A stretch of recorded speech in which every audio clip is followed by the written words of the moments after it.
Okay, it looks like we're live. Hi, everybody. Good morning, good afternoon, and good evening. My name is Galit Ventura Rosen, and I'm a women empowerment and business mentor, as well as a professional speaking mentor. I am excited for another week of Women Empowering Women. One of my favorite things to do in the world is spotlight other women that are entrepreneurs.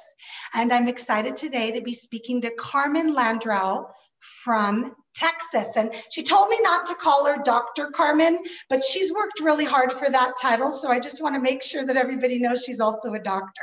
So welcome, Carmen. Hi, Galia. Thank you for having me today. How are you? Absolutely. I'm doing really well. And I'm really excited because I know that you have such an interesting, unique background, being a cardiologist, a professional speaker, and a coach. And with your experience in a male-dominated career, you help women take the necessary action steps to move forward. And I love that. So tell us a little bit more about your journey and how you got here. Well, I graduated med school in 2002 back in Puerto Rico. I'm originally from Puerto Rico. And then I came here to Texas to do my training in internal medicine and my fellowship in cardiology. And once I finished cardiology, I actually worked for a little while with the University of Texas, and then I decided to open my own practice. About 4 years ago, I started to feel the effects of burnout because of all the responsibilities and the changes in healthcare. And I was looking for that something else, some more meaning, something else. Not that I didn't have anything to do, but something right? More, you know, what's the next step for me?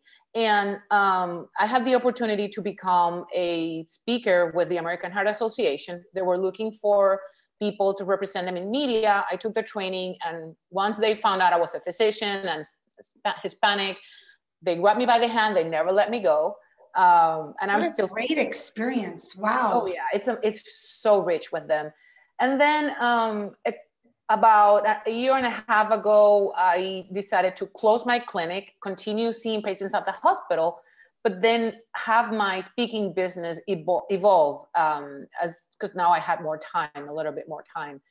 I was never looking to be a speaker. I tell people speaking happened to me. My passion found me, and I love it. And I love that statement. Yeah. That is a very powerful statement. I probably hear that with 90% of the women that I interview.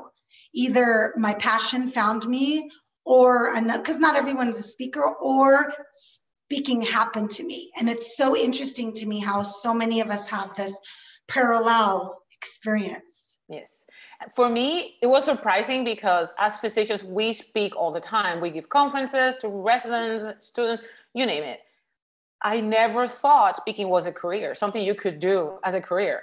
Because being a physician, well, you're focused on this, like you have this blind, you know, you don't. But then after discovering it and how much variety it's there, because you can literally speak about any topic that you dominate. And I love it. I'm in love with it. I love that. I absolutely love that. So I know one of the topics we're going to be talking about today, because you have such a vast such a great amount of topics that you could talk about today, but we decided to pick one because we only have so much time today. So what we're going to be talking about today is really how you work with women and how they can use their voice, find their talent, and really focus in on their expertise. And also what I loved most was you really wanted to talk about their value. And I think value is a big deal because so many people don't recognize that they have value to give. Yeah, that's very common. You know, as I am in the hospital and I see more women coming into the field of medicine, I'm realizing that we all have the same common question, whether it's how do you do it, or they had something happen at work and they feel they were not heard or they were not treated fairly. How do I get my point across? How do I get my voice heard? Right. And they come to me because being a little bit more senior in the training and in the process, well, they see me somehow as a mentor, which I never meant to be, but that's empowering, and that's an honor. To me, it's an honor. And as I started speaking to them and they asking questions, I realized that this is a common thing that's happening. And we actually, as women, sometimes we don't know, or most times we don't know how to let others know, this is who I am, this is what I bring to the table, and this is why I deserve it.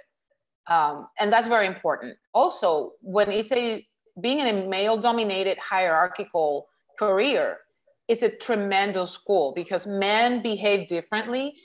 We tend to be more passive. Sometimes we don't dare to speak because we think it's not in our place. We're going to be rude. And I tell younger women, you need to dare. You need to dare to take the challenge. You need to dare to ask the question, and you need to dare to have that question answered to your satisfaction. So that's the piece of finding your voice. Absolutely. Absolutely. Many women have told me, they accepted or they hired so-and-so, and I am better prepared. But did you even apply? And that's a big question, because sometimes we go back thinking, well, they require 10 skills. I only have 6, but the guy next door, he has 2 or 3 of those skills. You're better prepared. Why didn't you even apply? Why didn't you even speak up? I know someone, she's very close to me. She's also a physician, and she wanted to be a director of a department. And when she spoke to her superior, asking why was this other person hired, so we didn't even know you wanted the job. Yeah. And she never voiced it. So wouldn't that be the value piece? That's a value piece. That's, or you not knowing your worth. Not knowing your worth. And we tend to actually put us down a little bit. I think we're raised in a very passive way sometimes, or we're taught to be more passive. You have kids in the playground and the boys are all wild, and sometimes the girls are at a young age told to be, don't be so loud, don't laugh so loud, don't be so physically active. I think there's don't act like a boy. Don't act like a boy. And what is acting like a boy? If running is acting like a boy, then we're in trouble. and those little words here and there, they actually start working in your mindset. And when you grow up, you bring all those beliefs to your adulthood, to the point that if you were even treated as with less value, if you were told that you were either ugly or chubby, those words actually tend to undermine your confidence. And that's what we present to the world. Limited beliefs. Yeah, limited beliefs. Yes. And that may be misinterpreted as someone who doesn't want the goal, whatever that goal is, or someone who, she may not even take the challenge. She doesn't want it. And when that is not true. Absolutely. And most of the time it isn't. And a lot of time what I found is that you regret it. Absolutely. You step back and you say to yourself, especially as women, why didn't I take that? Why didn't I try that? Why didn't I even do it? It's interesting to me because a lot of times that outcome that you experience, or that your friend experienced, is the outcome that typically is what most people experience. Well, why didn't you? Well, why didn't you try? How would you know? And so I always go back to, how are you ever going to know if you don't try? The worst thing that could happen is you get no. I'm in my TED Talk stage right now where I'm applying to TED Talks. And I said to somebody the other day, I've gotten 6 no's. So what? That's the most no's I've gotten in my entire life, because I never really had to do anything like that. Everything I tried, I was blessed to accomplish. Like, so what? Maybe 7 will be yes. So other people look at it like, oh my God, I've gotten 6 no's. I can't do this anymore. Yeah. I get excited. I share with people, oh my God, I got 6 no's. and that's great. I think we learn when you have the mindset, or when you actually start taking action, you start realizing that a no is just a no. And sometimes a no is not now. Yes. But it can be yes later, and if I have let every no I encounter in my life to stop me, I would never be here. I would never be speaking with you, because it's very hard. It's a very hard road to be a physician when you go to medical school, when you're actually taking the test, when you basically separate yourself from other distractions. And sometimes you're just isolated because nobody else understands. So if I start hearing no here and there, I'm like, well, I'm just going to stay focused, and I'm going to stay looking at my goal, and I'm going to make sure that I'm going to attain it. And then I'm going to see what's my next goal, because the goal doesn't stop there. Yes. Oh, and I love that. I love, what's my next goal I'm going to attain? I love the challenge. It's the best. That's such a great way to say it. So Carmen, what are some of the things that we can have the women that are watching today that they can focus on these, the voice, the taking action, the worth, the value? I mean, it really all ties in together. One of the things I hear very commonly is that women are afraid of failure. And they think that if they hear no, if they don't actually perform as expected, that it's a failure. And I always tell them, you're here to do a job. You got to make it happen. Whatever expectations other people have about your character, it's not your responsibility. Sometimes we have to be firm. Sometimes we have to be direct. Not every time I'm going to be smiling. Not every time I'm going to be wearing makeup or presenting whatever stereotype society expects of me, because I have a job to do. And in my line of work, that's a big responsibility. And also as a speaker, as a speaker, I'm there to present my message, give it to the audience. And whether I am feeling like it or not, I just have to make sure that I perform. So you're here to do a job, make it happen. Make it happen. Yeah. I love that. And I think that is the difference truly between someone that's truly professional and passionate, because I believe the professional piece comes in too, versus someone that is so caught up in their stuff. I'm trying to say it right. So caught up in their stuff that they can't even see that it's not about them. It's not about them. And that's what I'm hearing you say. You're like, we're human. We have bad days. We have things going on with our families. We have things going on in our lives. Many of us are wives and daughters, like you said, and mothers, and we have stuff going on. We go through normal stuff just like everyone else, but I love how you said that piece. I need to show up and I need to perform. Yeah, absolutely. I really believe that in order for you to get to the next step, to your goal, you have to be consistent. You have to let others know that you're it. You need to become the it person. And in order for you to get there, you have to lead them in a way that they will believe in you. You have to be consistent. You have to be available, and you have to be approachable. When people talk to you, you have to be a leader. And sometimes we believe we're not.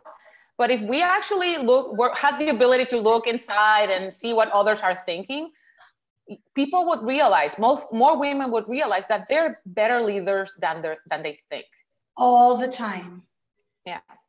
All the time. And I love how you said if we look inside, but I also want to throw in, also if you looked at yourself from the outside, the way that somebody else sees you. So many times women that would never think of themselves as leaders don't recognize that they're leading by example, and there's always someone that you could impact or that's watching what you're doing. And I think that has a little bit to do with knowing your value and your worth, as you're talking about. Absolutely. When you realize your value, when you realize that you can be a leader, that you are actually bringing something of worth to, whether it's the table, the negotiation table, you're better to actually negotiate. You're better actually to say, look, this is my situation. This is what I'm going to take. And this is what I'm not going to take. Now you become someone who's making decisions for yourself, but decisions that are also helping the environment around you. It could be work. It could be family. It could be your friends. You're actually saying yes to things that have more priority. And those distractions are actually not going to be distracting you as much, because now you say, I'm sorry, I'm going to have to say no, but this is why I need to say no for 1, 2, and 3, whatever your reasons are, right? Sometimes it could just be your gut. Sometimes it's your gut. I have the other day, she's very gut driven, but it works and it makes sense. And she goes, my gut is telling us to stop. Stop right there. You've already made the decision. Why are you even asking my opinion? If your gut is telling you, I already know it's not fear because I know you. So I love that. Well, what else can we share? It's I always tell women, let's have the talk. Let's talk the talk. Okay. One of the topics that I always tell women is that we're very afraid to be rude. And one of those things that we consider rude is talking about money. We don't like to talk about money. We don't ask. What happens is when we don't ask, then we end up with the short end of the stick many times, because we don't know. We don't know how to negotiate. We don't know how to ask. We don't even know. Let's say you're looking for, because I work a lot with career women, professional women. If you're interested in a job and you actually don't even know how much they pay, how are you going to know you're going to be compensated appropriately? You would not know that. Many younger women that I encounter there, they're looking for a job, whether it's in medicine or in corporate, and they don't know how to ask. They don't know how they're going to pay them. They don't know how to negotiate. And I tell, how do you even know that that amount that you're going to get is going to be worth it to you? It's going to be something that is going to be some amount that you're going to be able to live on. Is this amount actually something that you will actually be able to say, I am fairly compensated and I am satisfied? And I always tell them, you know, you need to have a list of your wants and needs, and you need to have a number below which you will not go. When you're actually negotiating, whether it's work, when you're negotiating benefits, hours, you have to be very certain of what you want and what you need, because those are very different things. What I need is most likely something I will not be as willing to change. Okay. A want, maybe I'll be able to say, okay, I'll put this up or down on my list, depending on how much I want it or how fair it would be. But my needs are my needs. If I am a mom and I need to drop my kids in school in the morning at 7:30 and my job is 50 miles away, I cannot promise I'm going to be there at 8 in the morning because there's going to be traffic. So I need to know if this job requires me to be at 7 a.m. or 8 a.m., I need to decide, is this a need that I need to be with my kids, dropping them in the morning at school, or can I let someone do that? Because that's very important. If you accept anything that is not within your needs, within your values or your wants, you're going to be bitter. You're going to resent it. And you're going to, in the end, resent yourself because you accepted something that you knew you would not be able to comply with. So want list and need list. Wants list and needs list. And I always say, if you don't know what you want, how can you get it? How many people have you had? Oh my gosh, Carmen, I know you work with professional women too. I work with business owners, entrepreneurs. So how can you know what you want if you don't know, or no, how can you get what you want if you don't know what you want? And how many people say to you, I know I want more. Great. What is that? Well, I don't know. Exactly. How can you know? So want list, need list, really important. And I tell them all the time, you know, even if they're not just applying for a job, if you are hiring, if you're the one hiring, if you are the leader of a team and you need someone, it's a good exercise to actually put those lists down, because when you're going to hire someone, that person actually needs to know, what do you want out of them? It's only fair to them as well. So if you need someone to work full-time, but this person is thinking he or she may be able to work part-time, that is not fair to them or to you. So you need to know as well. You know, I like I told you, I speak a lot with all these women, and it's interesting that even though we have the same questions, it's the same question about our different needs, our different situations. But in the end, we have this commonality of the same questions. Just like you said, I don't even know how to ask or what to ask. Well, let's start. Okay, let's go. Or I'm fearful to ask. I'm sure a lot of them are scared or fearful to ask or resist because they're concerned that it's not okay to ask, or what if that turns them away from wanting to work with them or hire them? So I could see it being both. It is true, because people think, or women think sometimes, if I ask, I'm going to lose the opportunity. I will never be asked again. Or I might look pushy. I may look pushy. We're all so afraid of looking pushy. But I think that if you actually take something that you know it's under the value or the worth that you want, how are you going to feel? Again, look inside of you and be very, very sincere with everyone. That's the first step.